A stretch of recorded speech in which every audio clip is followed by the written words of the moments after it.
Juridiquement, la détention commence ici, au greffe. On appelle cela la mise sous écrou, l'acte par lequel l'administration pénitentiaire se voit confier le détenu.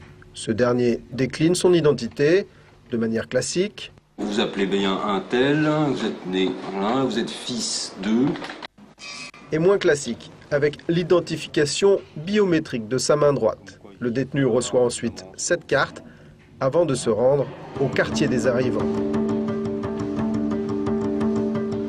Ce quartier joue un peu le rôle d'un sas entre l'extérieur et la prison. Le détenu va s'entretenir avec le directeur, le médecin, l'instituteur, les agents du service d'insertion et de probation, l'aumônier, bref, une foule d'intervenants qui vont aussi l'observer. Il va y rester 7 jours, sans contact avec les autres détenus.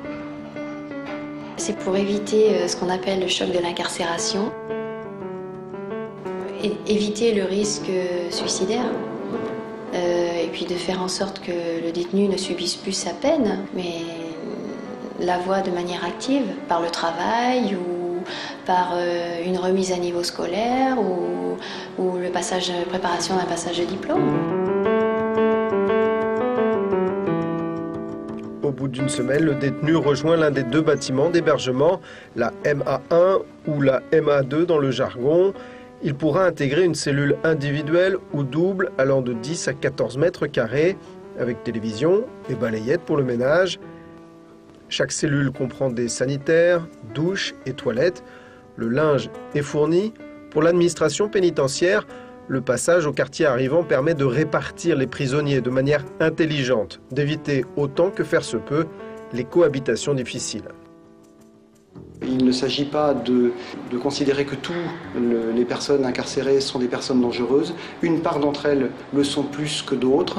Et charge à nous, par le biais du profilage que nous pouvons faire au sein du quartier arrivant, de prendre en charge de façon légèrement différenciée ceux qui méritent d'avoir une attention plus particulière et d'un point de vue de la réinsertion, et ceux qui, dans d'autres circonstances, méritent d'avoir un regard bien plus sécuritaire afin de nous préserver nous d'abord et de préserver la société par la suite.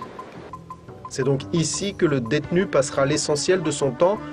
Nous verrons demain qu'il dispose aussi de plusieurs outils pour l'utiliser, son temps, de manière intelligente.